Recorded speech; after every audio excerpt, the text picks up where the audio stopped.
जो हम कंस्ट्रक्शन करेंगे वो होगा from D draw DE perpendicular to BC. Ma'am screen दिख नहीं रही। अच्छा, क्योंकि मैंने स्क्रीन शेयर नहीं की हुई ना आपके साथ। हम्म, ये अब ठीक है ना, मैंने स्क्रीन शेयर नहीं की हुई थी। Yes ma'am. DE perpendicular to BC हमने ड्रॉ कर दिया। From D draw DE perpendicular to BC. अच्छा, इस कंस्ट्रक्शन के बाद क्या आपको लगता है कोई ऐसा रूल बन जाएगा जिससे हम ट्रायंगल्स को कॉन्ग्रुएंट कर पाएंगे, और कौन से वाले?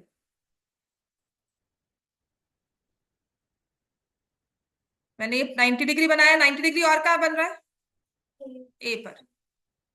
ठीक है, फिर मुझे बाइसेक्टर दिया हुआ है, तो ये वाला एंगल इसके इक्वल हो गया। Let me name this as angle 1, angle 2। और सीडी सीडी क्या हो गई? कॉमन। तो मैं जो ट्रायंगल ले रही हूं वो कौन से हैं? D A C and triangle D A C लिखा है तो डीई सी हो जाएगा, क्योंकि एंगल सी दो पार्ट्स में है ना, तो सी सी मैच करेंगे, राइट एंगल ए और ई मैच करेंगे। ठीक है, तो मेरे पास यहां से आ गया that angle D A C is equal to angle D E C 90 each. DC is equal to DC common, angle 1 equal to angle 2 क्योंकि बाइसेक्टर दिया हुआ है। तो मेरा triangle D A C is congruent to triangle D E C, कौन से rule के साथ? ये दो एंगल्स हैं और ये साइड ली है।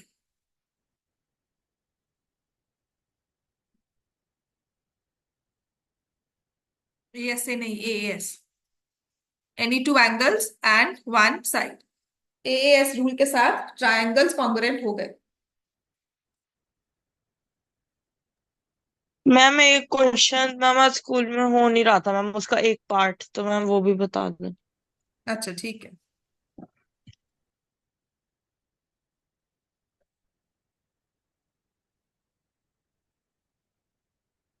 तो इससे मेरे पास क्या आ जाता है कि जो एसी है वो ईसी के इक्वल है, सीपीसीटी।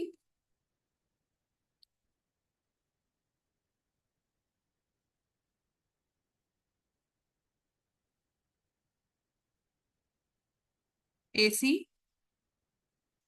है ना, और प्रूव हमें क्या करना है? AC plus AD is equal to BC. ठीक, एसी जो है वो ईसी के इक्वल है। क्लियर हो गया इतना?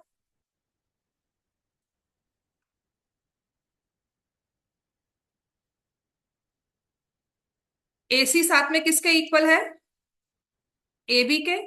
तो एसी एबी और ईडी, सॉरी एसी एबी और ईसी सारे इक्वल आ गए।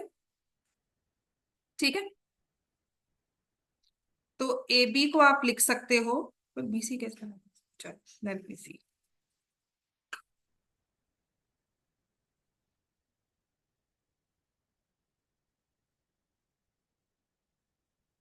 ये भी 90 डिग्री एंगल है। ठीक है, ये दोनों आपस में इक्वल है, और जो ये एंगल है वो इसके इक्वल हो गया है ना। राइट, सो दिस इज,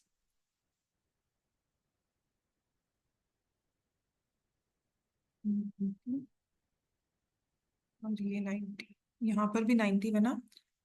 तो ये और ये एंगल, ये मुझे पता है 45 डिग्री है, तो ये भी 45 डिग्री हो गया। ठीक है, I know angle B is 45 degree क्योंकि आइसोसलेस राइट ट्राइंगल है। Then I know therefore angle BDE will also be 45 degree by angle sum property। Clear होगी बात बच्चों? ठीक है, तो इससे मेरे पास आ गया BD is equal to BE triangle BDE। ठीक है, तो ये जो BD है वो BE के इक्वल है। AC EC के इक्वल थी और AC AB के इक्वल थी। अब आपका प्रूफ हो जाएगा। क्लियर हो गया? देखो, पहले तो आपने इन दो ट्रायंगल्स को कॉन्ग्रुएंट कर दिया। इन दो ट्रायंगल्स को कॉन्ग्रुएंट करने के बाद हमारे पास क्या होगा? AC और EC इक्वल हो गए। ठीक है ना, तो AC जो है वो ऑलरेडी AB के इक्वल है, तीनों आपस में इक्वल हो गए। अब देखो ना, अगर मुझे बीसी लेकर आना है तो मैं ईसी पोर्शन तो लेकर आ गई हूँ। I need to get BE also. तो मैं इस वाले ट्राइंगल में आ जाती हूँ, जो है ट्राइंगल बी डी और ई। ट्राइंगल बी डी ई में क्या हो रहा है, हमारे पास ये एंगल 90 डिग्री है, ये एंगल 45 होगा। क्लियर है? 45 क्यों होगा? क्योंकि A B equal to A C. Angle sum property के साथ एंगल बी इज 45। अगर एंगल बी 45 है तो इस वाले राइट ट्राइंगल में एंगल डी भी 45 डिग्री होगा। तो इसका मतलब बी डी और बीई आपस में इक्वल है, ये दो एंगल्स आपस में इक्वल है। तो ईडी और बीई आपस में इक्वल होंगे। ठीक है, तो मैंने बस यही लिया है।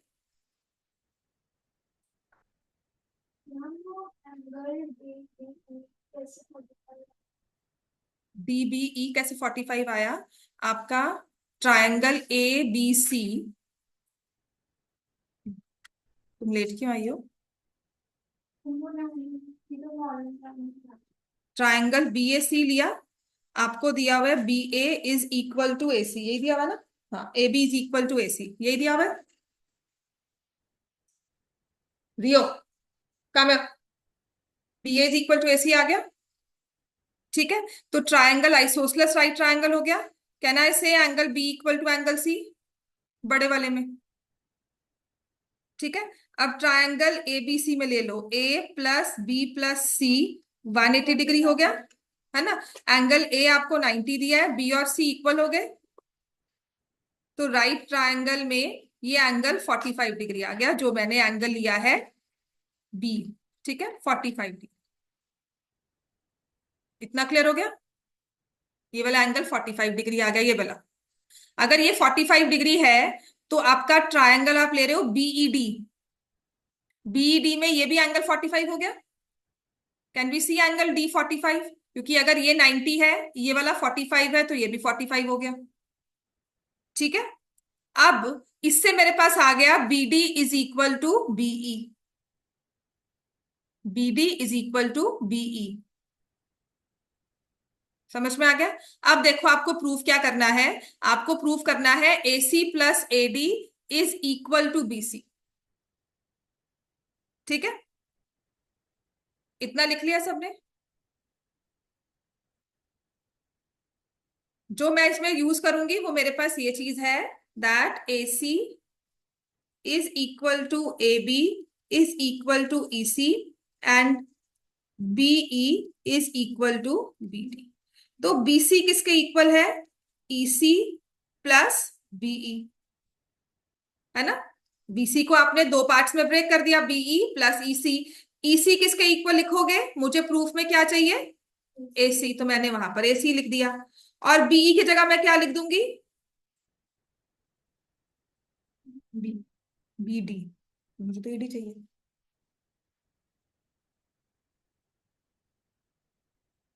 एडी डीई के इक्वल है ना? हाँ। और फिर हमने सीपीसीटी में प्रूफ किया था AD is equal to DE, ये भी लेना है।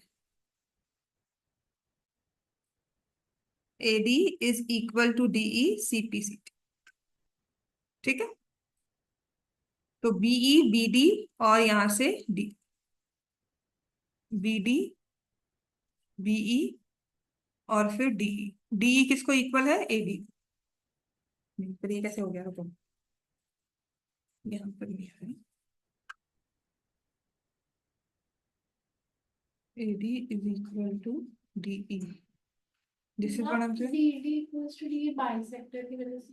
नहीं, बीडी एडी इक्वल नहीं होंगे, एडी और डीई इक्वल है, तो मुझे डीई को कहीं ना कहीं से रिप्लेस करना है। और डीई को मैंने बीई के इक्वल लिया है ना? तो यहां से बीडी था, राइट? एडी डीई के इक्वल है। यहाँ पर मैंने गलत लिख दिया ना, ये वाला चीज गलत लिख दिया। ये होगा हमारा BE is equal to DE. हाँ, अब ठीक। ठीक है ना, ये हमने 45 डिग्री एंगल से प्रूव किया था, और ये हमने सीपीसीटी से प्रूव किया है। ये दोनों हमें गिवन था, ये हमने सीपीसीटी से प्रूव किया, और ये भी हमने सीपीसीटी से प्रूव किया। ठीक है, तो अब हम बीसी को लिख रहे हैं बीई प्लस ईसी। बीसी को एज इट इज लिखोगे, बीई की जगह मैं डीई लिख सकती हूँ, या डीई की जगह मैं लिख सकती हूँ एडी, और ईसी की जगह मैं क्या लिख सकती हूँ, एसी। हैंड्स।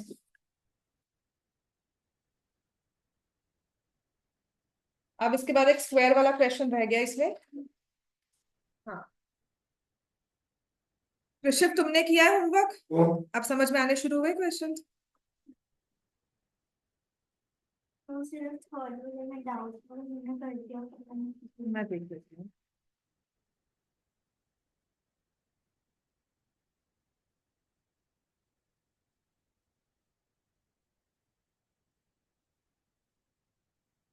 ये एंगल कंप्लीट लिखने हैं, ऐसे नहीं लिखने, तुम्हें ये दिया हुआ है ना, यहाँ पे पूरे लिखने, मार्क्स कट जाएंगे। BD AC, एंगल ABD तो गिवन ही है बच्चे, ये भी प्रूव करना था सीधे सीधे। अंजलि ने पूछा था, so what about this and this angle? ये कंप्लीट लिखा कर, वैसे तो यहाँ पे लिख सकते हैं, ये नहीं दिया हुआ है, ये ओ ए इक्वल टू ओ बी नहीं दिया हुआ, ओ ए नहीं है ये, ओ डी ए डी है, ये डी लिखा तुमने। ठीक है, A D equal to B C, angle 1, ये वर्टिकली ऑपोजिट एंगल, समझ में आ गया ना? O A D, O B C, O A equals to O B, और ओ ये भी लिखना है, O D is equal to O C. Bisect किसको कर रहा है, ये प्रूफ कर देख, किसको कहा हुआ है कि ए बी बाइसेक्ट ओ सी कहा हुआ है कि क्वेश्चन नंबर 3 में?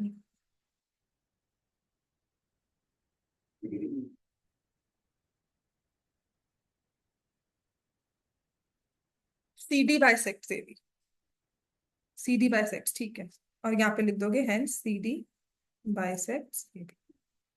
ठीक है, अच्छा, ये समझ में आ गया ना सबको? थोड़ा सा कंफ्यूजिंग है, दोबारा से इसको रीड कर लेना, और दोबारा एक बार और सॉल्व करवा दूंगी, दिस इज डन। अब एक ना हमारा वो वाला क्वेश्चन रहता है, जो कि था स्क्वायर पे। ठीक है, क्योंकि वो डिफरेंट है थोड़े, ये वाला क्वेश्चन भी डिफरेंट था। Next coming to this question, which is O is a point which lies in the interior of square ABCD such that OAB is an equilateral triangle. Show that triangle OCD is an isosceles triangle. तो एक square बना हुआ ABCD, हाँ, 7th question. ये मैंने लिया, ओ A B लिखा हुआ ना, तो मैंने ए बी को बेस में ले लिया। ठीक है ना? तो अब मैं ओ पॉइंट लूंगी इन द इंटीरियर और इसको बनाऊंगी इक्विलेटरल ट्राइंगल, तो कुछ इस तरह से बन जाएगा, ओ ए बी इज इक्विलेटरल, ये तीनों साइड्स इक्वल आ गई। तो आपको शो करना है कि आपने ओसीडी एक आइसोसेलेस ट्राइंगल है, that means you need to show OD is equal to OC. To prove OD is equal to OC, तो बेसिकली आपको ये दो एंगल्स आपस में इक्वल करने हैं।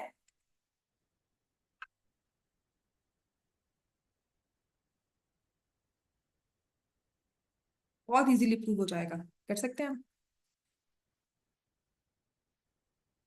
गिवन है triangle O A B is equilateral,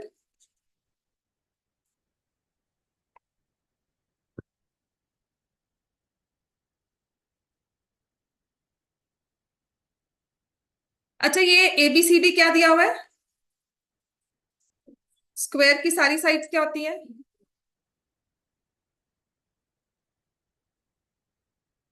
अब बताओ।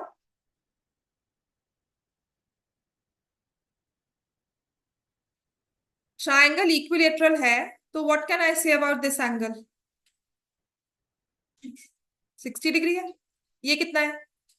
60 डिग्री, है ना? अच्छा, ये वाला एंगल कितना हो जाएगा? ये वाला स्क्वायर का एंगल कितना होता है? स्क्वायर का एंगल कितना होता है? 90। तो ये 60 निकाल दो, तो ये कितना हो जाएगा? 30 डिग्री।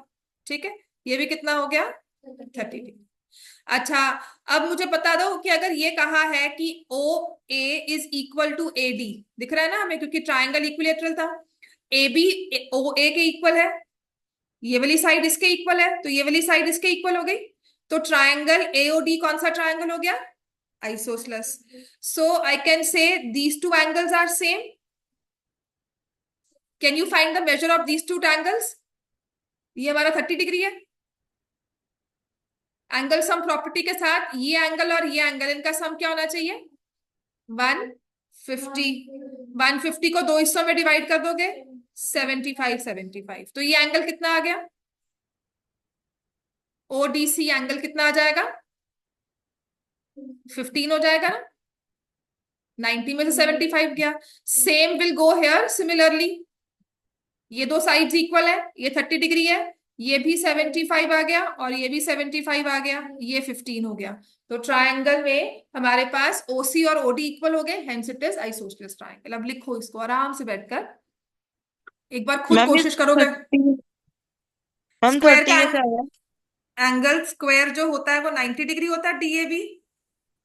और yes angle O A B उसमें 60 डिग्री है, क्योंकि ये स्क्वायर है. और वो 60 क्यों है? क्योंकि वो इक्विलेटरल ट्रायंगल. ठीक हो गया बेटा? ओके. ये यस. क्वेश्चन पेपर में आ सकता है आपके. लिखोगे इसको आराम से, है ना. इसमें सिर्फ एंगल्स निकालने हैं. आपको पता है कि triangle O A B equilateral है, therefore angle O A B is 60. DAB is 90, therefore angle DAO is 30 degree. ठीक है ना. फिर ट्रायंगल एडीओ में दो एंगल्स निकाल लो. ठीक है ना. एंड सिमिलरली आपका ओडीसी 15 आ जाएगा. फिर उसको ही आप रिपीट कर दोगे कि similarly we can show OCD is also 15 degree. अब in triangle ODC, since ODC is equal to OCD, hence OC equals to OD. अब रह गया एक मिरर इमेज वाला क्वेश्चन. मैम ये 75 डिग्री कैसे आए?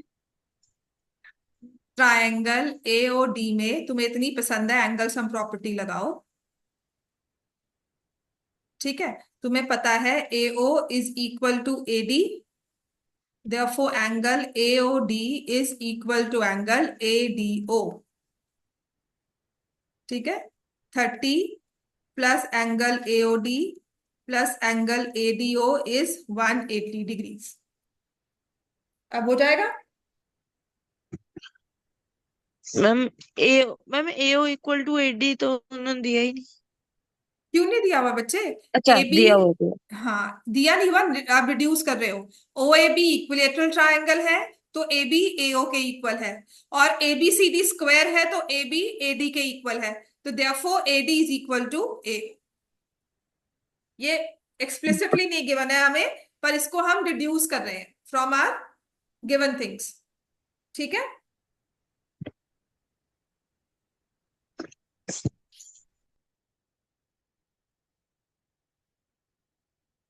अब इसके बाद सिर्फ मिरर इमेज का एक क्वेश्चन रहता है हमारा इस एक्सरसाइज का. करवा देती हूँ कि बाई चांस अगर पेपर में कहीं दिखा तो.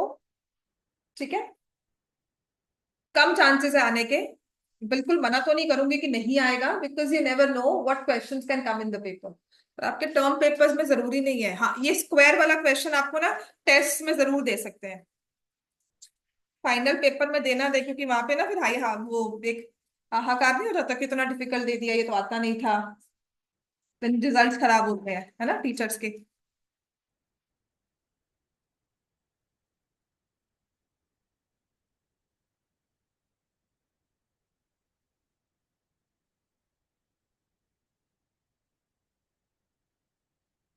तुम्हारा टेस्ट हुआ था परसों, है ना, 1 अगस्त को, है ना.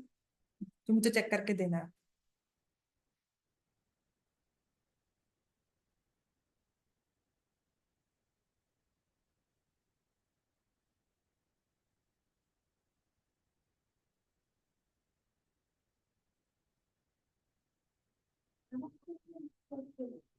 नहीं किया है, फिर नहीं. चेक करना है, मंडे को मिलेगा. नहीं नहीं, चेक करके तो मिल जाएगा तुम्हें. मैं 2 दिन थोड़ा सा बिजी थी इन सम अदर वर्क. मैं बिजी हूँ, पर टेस्ट अब चेक कर दूंगी, क्योंकि ना 2-3 टेस्ट हो चुके हैं। उस तरफ से मैं एक तरह सॉर्ट आउट हो चुकी हूँ। जो काम मेरा पेंडिंग था अभी भी रहता है। हम्म। क्या क्या क्या? हाँ, क्योंकि टेस्ट आपको अभी पहली बार दे रहे हो, पेपर्स आप वो बहुत सारे टेस्ट देने के बाद, एंड प्लस आपने पेपर से पहले पूरा फोकस अपनी मैथ्स की तैयारी में किया होता है। आपने बाकी सब्जेक्ट्स नहीं पढ़े होते। इंग्लिश के पेपर वाले दिन मैथ्स वाले में नहीं आते हो, है ना? सारी क्लासेस तब आपका सारा फोकस इंग्लिश में ही होता है। So you have all the concepts आपके सारे रिवाइज हुए होते हैं, सब याद होते हैं। टेस्ट में डर क्यों लगता है? क्योंकि हमने बहुत कुछ पढ़ा होता है। हमने क्लास वर्क भी करना है। हमने क्लास वर्क में अगर 6 पीरियड्स है तो हम 6 पीरियड्स का काम करके फिर वो टेस्ट की तैयारी करके कल जाएंगे। ठीक है, तो माइंड कंप्लीटली एक सब्जेक्ट पे फोकस नहीं होता, इसलिए। समझ में आ गई बात? ये तो टेस्ट यहाँ पर इसीलिए होते हैं ताकि आप ना अपनी चीजों को ऑन द ग्राउंड, मतलब जैसे छोटी छोटी गलतियां आप बिन फोकस की यहाँ पे करोगे तो वो फोकस रहेंगी, याद रहेंगी। होमवर्क में भी 3 बार क्वेश्चंस लिखवाने का या ये क्वेश्चंस लिखवाने का रीजन यही है कि आप फोकस्ड होकर काम कर पाओगे अपना सारा फिर। ठीक है ना?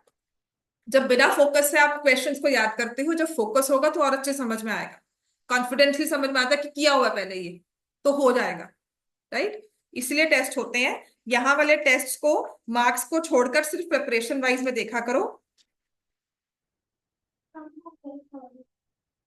सॉल्व हो गया?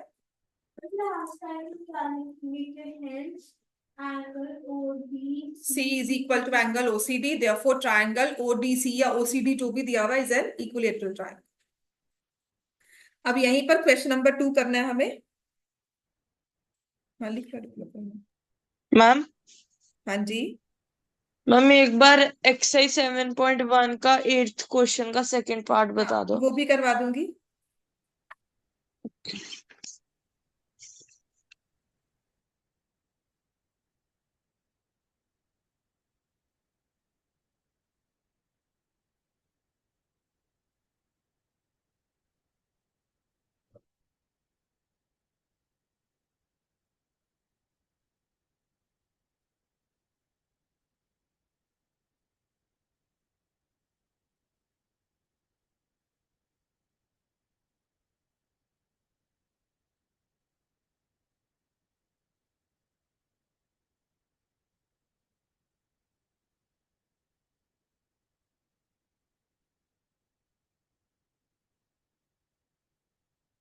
चलो, अब एक मिरर इमेज का क्वेश्चन है हमारा, इसी एक्सरसाइज में सेकंड क्वेश्चन।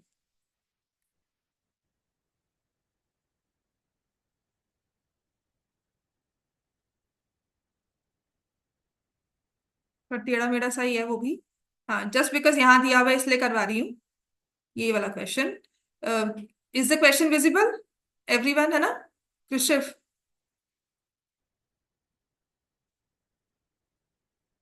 Yes ma'am. ठीक है ना? अब इसमें लिखा हुआ है the image of an object placed at a point A. If में फिगर आपको आएगी, यहाँ पर एक ऑब्जेक्ट है before a plane mirror L M is seen at point B. ये इमेज है बी पर और ये ऑब्जेक्ट है। पहले तो फिगर अच्छे से ड्रॉ कर लो। ठीक है, L M is the mirror line. उसके बाद उसने कहा है by an observer D. D यहां पर खड़ा हुआ है, ठीक है? तो seen at the point B, तो वो इमेज को देख पा रहा है यहां से। Prove that the image is as far behind the mirror as it is in the front of the mirror. मतलब अगर मैंने ये पॉइंट को लिया, ए बी सी डी ई है, एम एल एम, यहाँ पे ओ ले लेते हैं, तो आपको प्रूव करना है B O is equal to ए।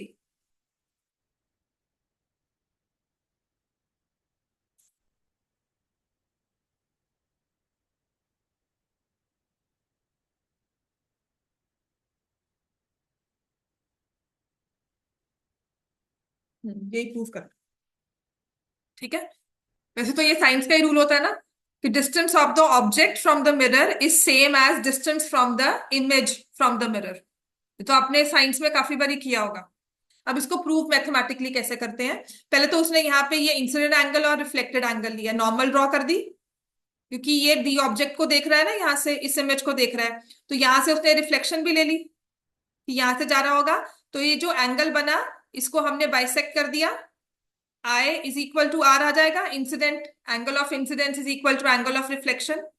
यहां से देखो ना, एंगल ऑफ इंसिडेंस हो गया और यहां से एंगल ऑफ रिफ्लेक्शन हो गया, तो ये दोनों आपस में इक्वल हो गए, right.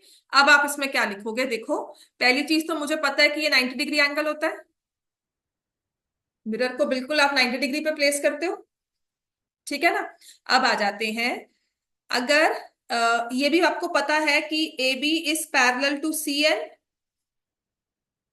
A B is parallel to C N and A C is transversal, ये लिख लो पहले साथ साथ। तो ये angle I is equal to angle A, ये लिया मैंने ऑल्टरनेट इंटीरियर एंगल्स, समझ में आ गया, ठीक है। ऐसे ही A B is parallel to C N and B D is transversal, therefore angle B is equal to R corresponding angles।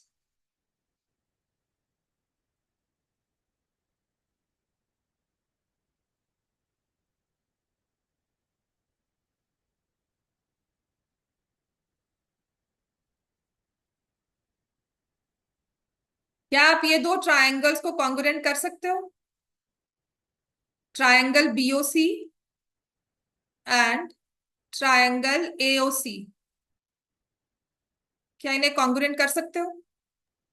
Yes ma'am. BOC AOC आपका 90 डिग्री एंगल है, I is equal to R, this is angle I, this is angle R, इसको prove कर दिया, ओसी common आ गया, तो A S से हमने triangles को कॉन्ग्रुएंट कर दिया, hence O B is equal to,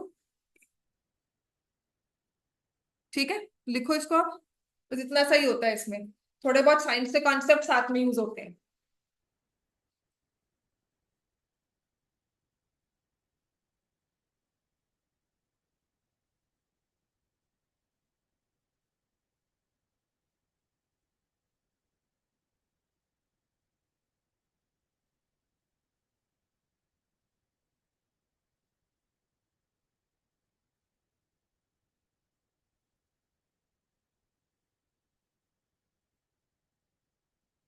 मेरे हिसाब से यही सबसे इजी प्रूफ है।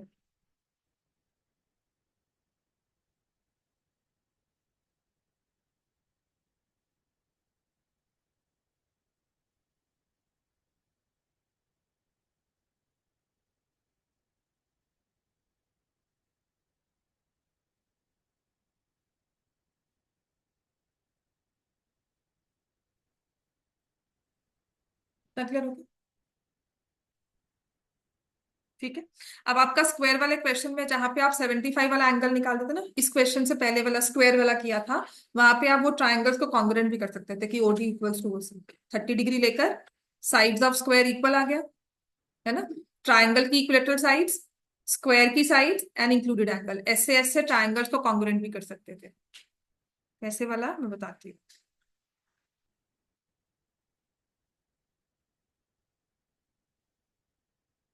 ये किया था ना हमने, तो जहां पर आपने ये 75 डिग्री ना भी निकालो, ठीक है, 75 डिग्री नहीं निकाला, ये 15 भी नहीं निकाला हमने,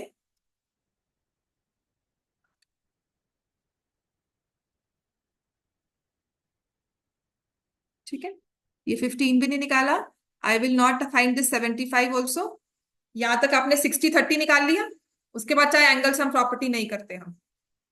अब मैं क्या करती हूँ, I take triangle A O D and triangle B O C, can I say A O is equal to O B, sides of triangle, can I say AD is equal to BC, sides of square, और मैं prove कर चुकी हूं angle OAD is equal to angle OBC 30 degree each.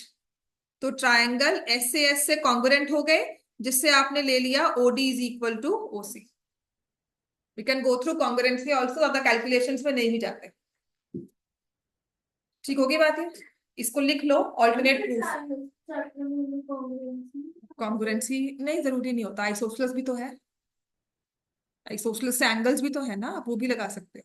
दोनों लिख लो, जो आपको ठीक लगे वहां पर वो कर लेना, गलत नहीं कर सकते, because there are question in isosceles triangle वाला एक्सरसाइज जहां पर आपने कॉन्ग्रुएंसी नहीं लगाई है और बिना कॉन्ग्रुएंसी के क्वेश्चंस को प्रूव किया है। क्लियर हो गया इतना? अब आ जाओ एक्सरसाइज में मिरर इमेज वाला क्वेश्चन। एक दो बार आ चुका है पेपर में, एक बार ही मैं कहूंगी। सबसे गंदा और सबसे इजी होता है, मुश्किल नहीं होता है, बिकॉज कुछ होता ही नहीं इसमें प्रूव करने को। मुझे तो आई यूज टू वंडर कि एक पेपर में दिया ही क्यों जाता है मैथ्स में, क्योंकि ये साइंस में आप करते होते हो वो कॉन्सेप्ट को, और साइंस में जब आपको पता है वो चीज को, तो हम प्रूव क्यों कर रहे हैं? सब सब कुछ इंटरलिंक्ड है। चलो बच्चों निकालो, ये बुक निकालो, जो क्वेश्चन आप कह रहे हो मिरर इमेज का मुझे वो बताओ।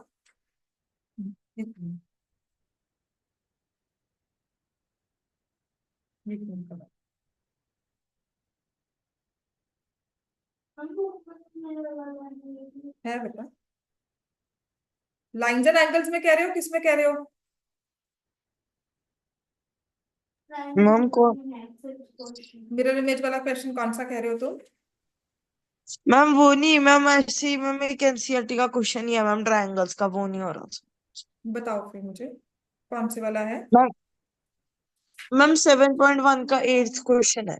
चलो वो मैं करवाती हूँ, यस पहले फिगर ड्रॉ करो। मैम उसके सारे पार्ट्स हो गए थे, बस सेकंड पार्ट नहीं हुआ था। हाँ फिगर ड्रॉ करो, मैं करवाती हूँ उसको।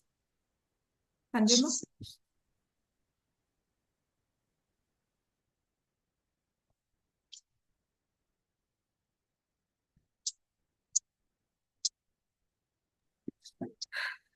पहले फिगर ड्रॉ करो एक बार, ठीक है, जस्ट कम। क्वेश्चन नंबर 8 जो तुम पूछ रहे थे, ये वाला नहीं, मिरर इमेज का नहीं है। Exercise 7.1 question number 8। Exercise 7.1 question number 8।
अब सारे आंसर जो आपको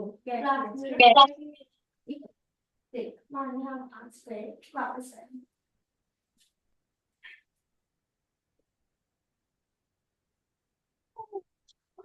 अब हमारे पास क्वेश्चन है,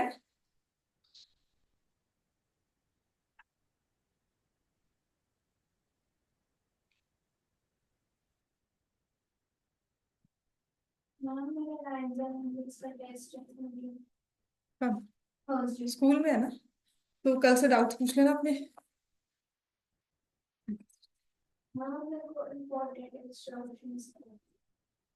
इम्पोर्टेंट ना, एग्जाम्पलर में से ही कर दो। सारे हो जाएंगे, एग्जाम्पल मुश्किल नहीं है। ठीक है, एक बार देखना, एमसीक्यूज तो सारे हो जाएंगे उसमें से।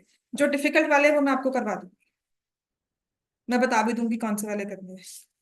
तो जो ये वाला क्वेश्चन आपने करना है, विच इज एक्सरसाइज 7.1, अब इसके नेक्स्ट के 5 क्वेश्चन, तो कल छुट्टी भी है ना, कल तो मैं आपको क्लास नहीं बुला रही हूँ। ठीक है, तो कल आपने बाकी के 5 क्वेश्चन करके आने हैं एज होमवर्क। एक्सरसाइज 7.1, 4, 5, 6, 7, 8। ठीक है, 3 आज कर लेना, 2 कल कर लेना। और क्वेश्चन नंबर 8 जो है देखो, वो मैं करवाई रही हूँ। आपने इस ऐसी फिगर को बना दिया है जिसमें आपको लिखा है ACB is right angle at C। ये मैंने कल तुम्हें करवाया भी था। ACB जो है वो राइट एंगल एट C है, इस चीज को याद रखना बेटा। ठीक है, तो यहां पे राइट एंगल बना हुआ है, यहां पर नहीं बना हुआ, DBC पर नहीं बना हुआ। M is the mid point of hypotenuse AB, तो BM is equal to AM दिया हुआ है, और आपने CM को फर्दर एक्सटेंड किया so that CM is equal to DM। यही किया ना बच्चा? हमारे टीचर आज ये पढ़ा रहे थे, कहते हैं इस पे 4 टिक लगा लो पक्का आएगा। ये आया हुआ है किसी ना किसी पेपर में ना, एज इट इज आया, तो ये आ सकता है, क्योंकि इसमें ना सेकंड पार्ट बहुत कंफ्यूजिंग होता है। सेकंड पार्ट आपने फर्स्ट पार्ट तो बहुत इजीली प्रूव कर दिया, that triangle AMC is congruent to triangle BMD। एक तीन का क्वेश्चन का 6 7 8 सेम आ जाएगा। पक्का है, बस सेम डाल दूंगा। हाँ, सेम ही डालते हैं, क्योंकि यही कंफ्यूजिंग इतने हैं, इसमें और कंफ्यूज नहीं करेंगे। AMC और BMD आपस में इक्वल है, ये ट्राइंगल्स कॉन्ग्रुएंट है, ये तो बता दिया ना आपने। अब इसका मतलब ये है कि जो आपका एंगल A है, it is equal to angle B, angle 1 equal to angle 2। Rishabh, ठीक है बेटा? यस ये यस ऐसे ही कैन आई से, अगर मैं यहां पर एंगल 3 लिखती हूं तो this is equal to angle 4, CPCT।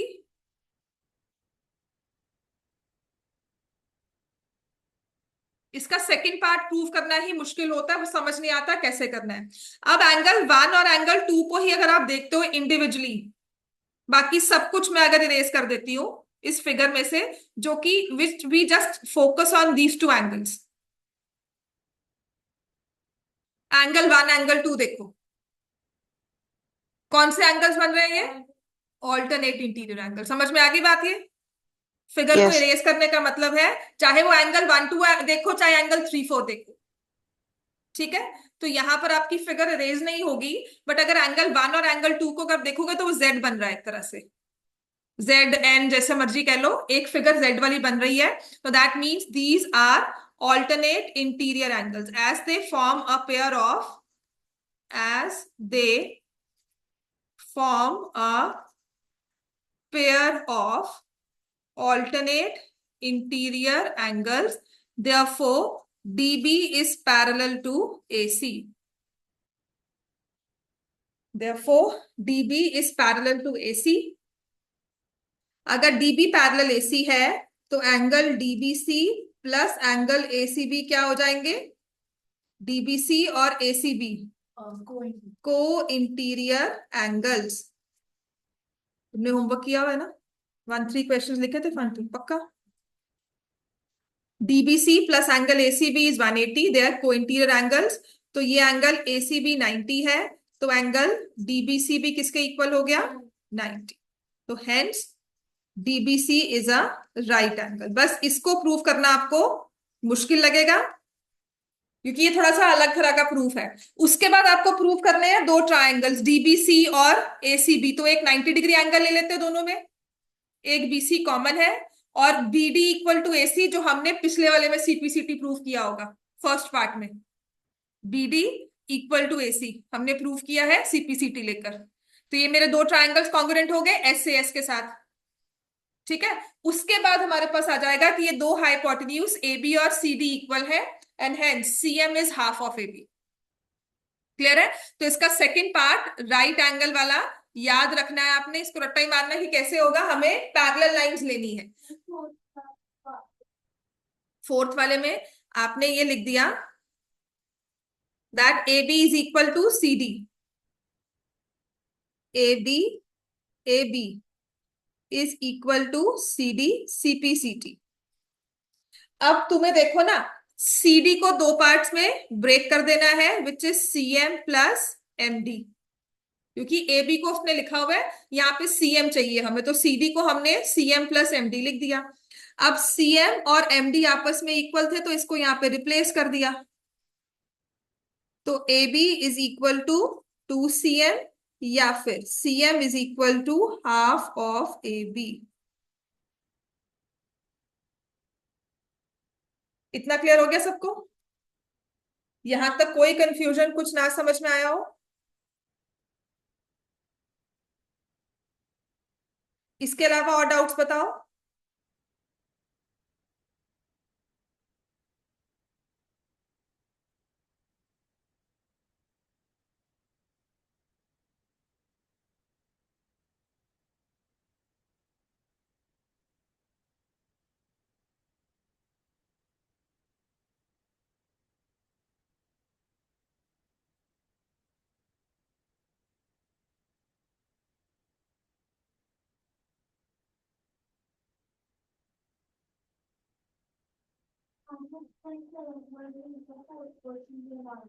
7.3 question number 4, चलो कर।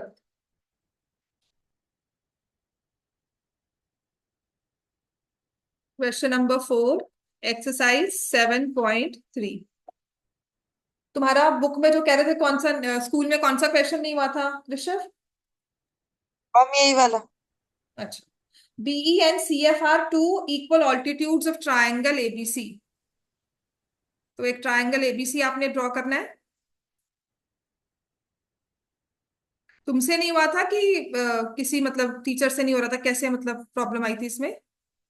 ये बार मेरे से उसका सेकंड पार्ट नहीं निकल रहा था, मतलब अच्छा, मैम मैम ने तो कल कराना था मैम, वो लास्ट क्वेश्चन भी वो कहते कल कराएंगे। ठीक है।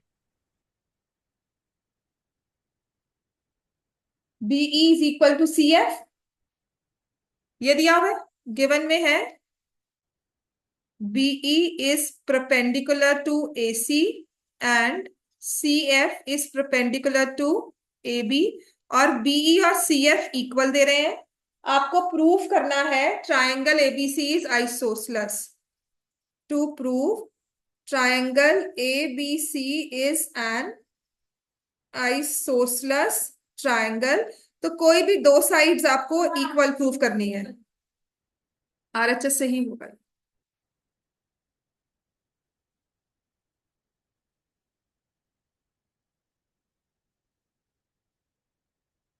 तो मैं इसमें ट्रायंगल लूंगी जो बेस वाले हैं, क्योंकि मुझे दो साइड्स लेनी है।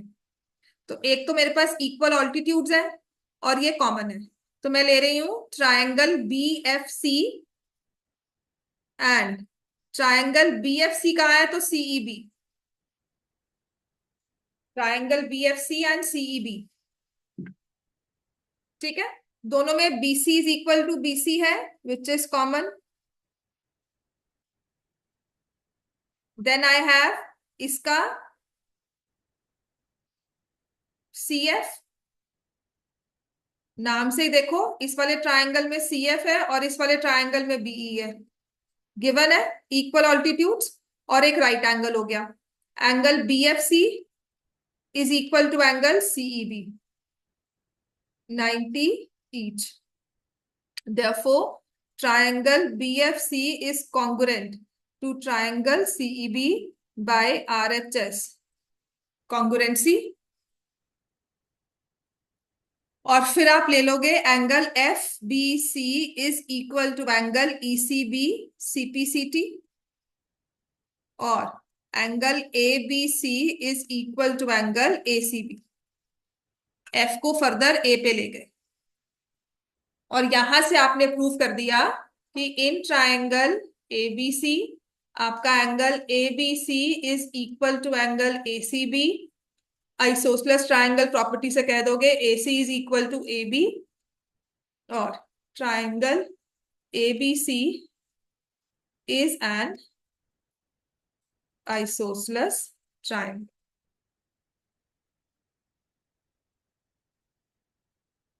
क्लियर हो गया इतना सबको? यहां तक कोई कंफ्यूजन, कुछ ना समझ में आ रहा हो?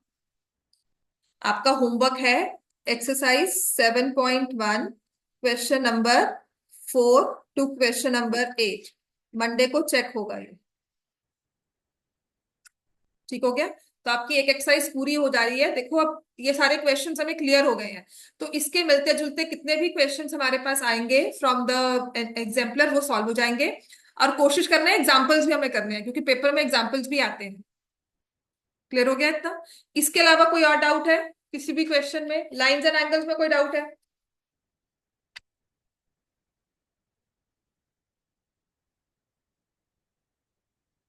तुम ना लाइंस एंड एंगल्स कल प्रॉपरली अच्छा अपना रिवाइज कर लो, जितना भी स्कूल में हुआ है। एक्स्ट्राज में मैंने आपको वो वर्कशीट भेजी हुई है मास्टरमाइंड की, प्लस मैंने एग्जाम्पलरी करवाया था और कुछ नहीं करवाया था इसमें। ठीक है ना? क्योंकि हम अगर अपनी बुक के क्वेश्चन ही कर ले इतने ही काफी होते हैं। इसके अलावा बताओ किसी और को